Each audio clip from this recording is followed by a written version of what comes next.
Hey guys, Mark here from SeaWild Earth, aka Okitog. We're today in the north of Okinawa Island. Awesome, listen to this nature all around us. How great is that? Today I've been actually told about a location that I'm going to go and try out.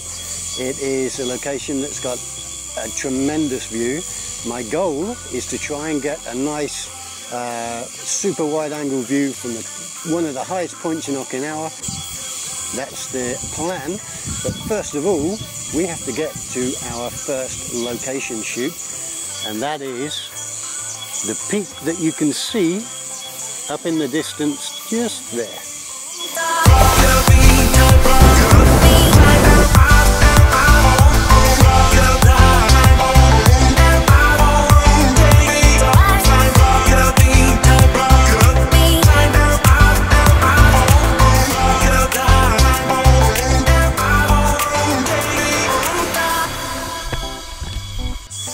Every great journey, as they say, starts with just one step. I can't seem to watch you go. Just stay one more minute. Not much further to go. I can see the peak just up above me there. It's going to be a bit windy. Apparently there's a typhoon that's going to pass this weekend, which starts tomorrow, but just very much to the east of Okinawa. We're still going to get the winds though. I can feel the wind is, there's quite a breeze already, so hopefully it won't be too problematic for the tripods, but there's only one way to find out. Onwards and upwards.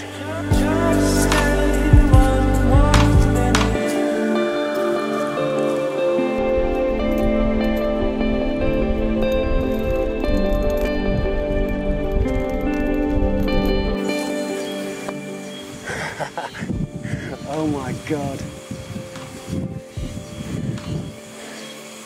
We're not there yet, but still this is pretty impressive.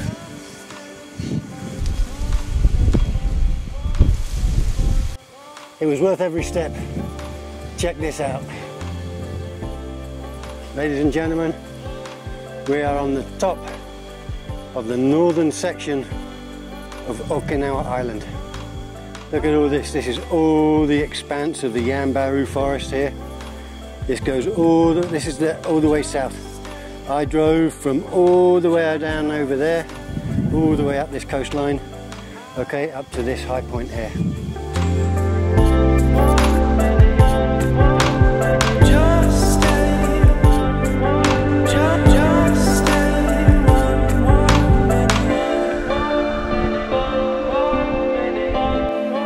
This for me, this is what it's all about.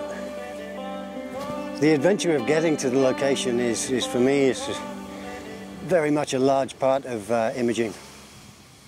It's not about always standing on a seashore, always taking the easy route. Sometimes you've got to put a little bit of blood, sweat and tears into the effort in order to get the prize, and certainly this is going to be a prize today.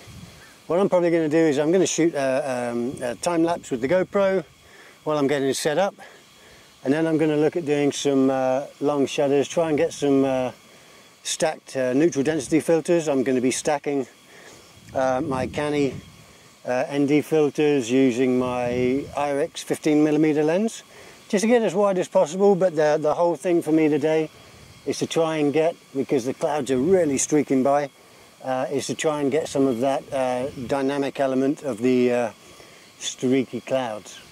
I'm also going to wait a short while, hoping that the sun gets masked a little bit, because even with direct sunlight, we can stack a few filters and we're still not going to get a really huge amount of shutter speed. So let's just take our time a while, enjoy the location. In order to use the two NDs, what I'm going to need to do is put another filter tray or filter slot into the holder, because even though I'm going to use two ND filters, the sky is still quite light in areas and I don't want to overbear that.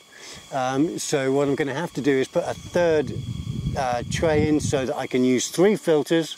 There may be a bit of vignetting because I'm using a prime lens without the ability to zoom through the potential crop on the corners, but we'll just have to deal with that when we get there. With your canny filter comes this little bag of tools. You've got an Allen wrench and a few screws in there, okay, and all I need to do, what I need to do is I need to take off, undo this nut here, this that holds the filter trays all together, okay, and then what I need to do is I need to just build up another filter tray on the outside of the holder, okay. So without much more ado, let's crack on with that.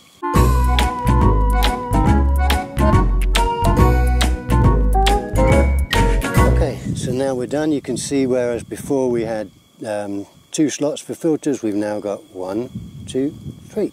From there, what I'm going to be using is a selection of 2 ND filters, in this instance an ND8 and an ND400. People are probably wondering what order I'm going to put my filters on.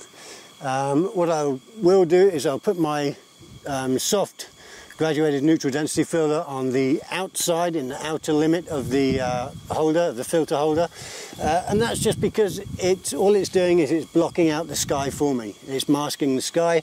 Okay, I'm going to set my graduation point. Okay, we've got some beautiful dark clouds rolling over Okinawa now.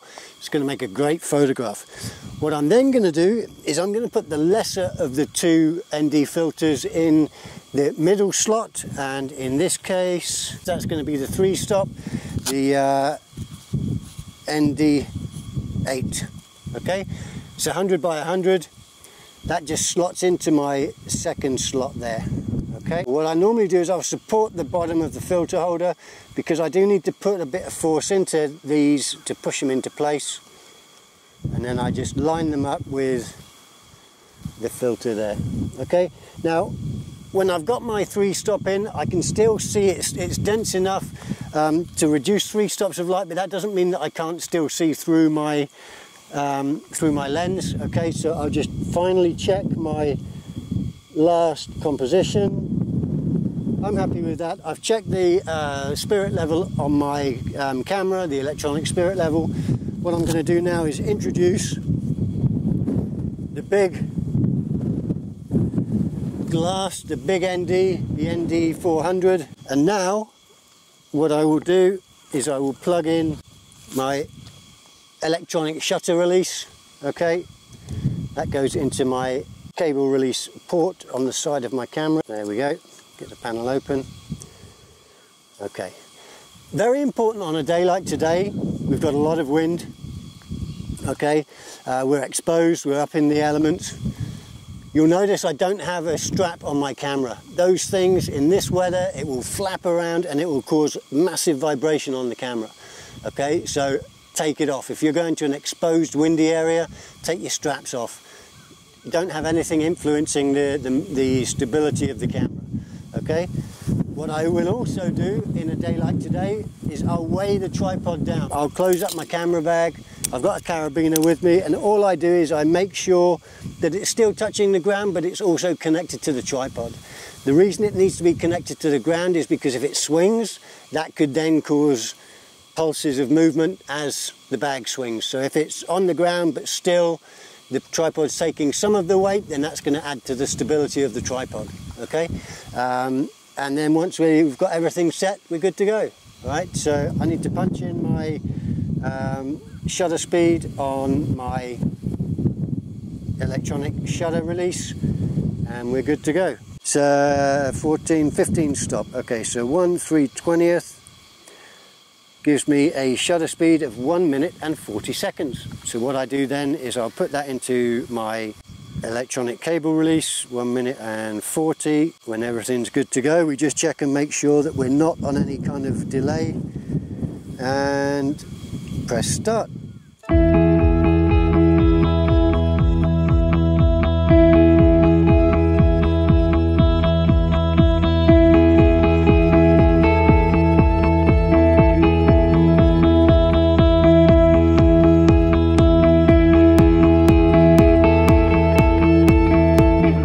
Awesome.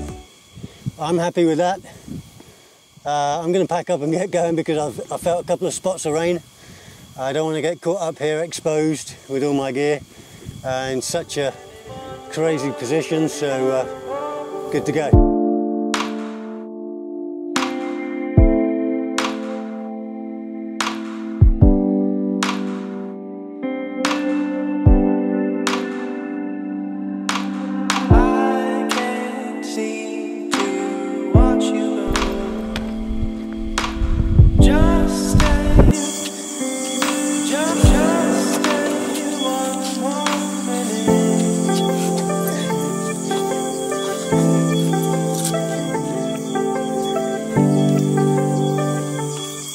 Well, we made it out, so first order of priority, get the gear off, take on some water, rehydrate. I then called the contact person that I had for my trip, just to let them know that I'm safely down off the hill, everything good. I'm now going to start heading back to the south. I've removed my wonderful snake boots, maybe had to use a bit of a blowtorch in order to get my lovely socks off, but yeah, good to go. Going to take a drive now, probably about 20 minutes, head on down the coast, check the sea state. If it's good, there's a rocky area that I want to check out, and hopefully we'll be able to get a nice long shudder on the very rough sea that will be washing over those rocks.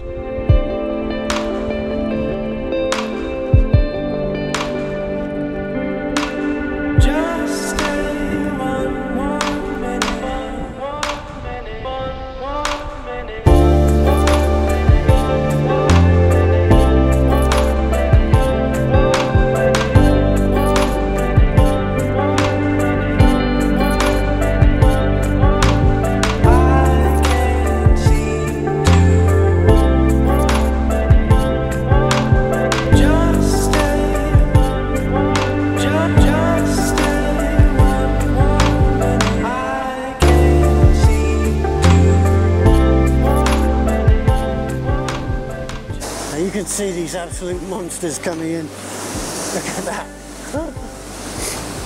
Anyway, my settings, there was this really nice shoulder of rock on the other side of here.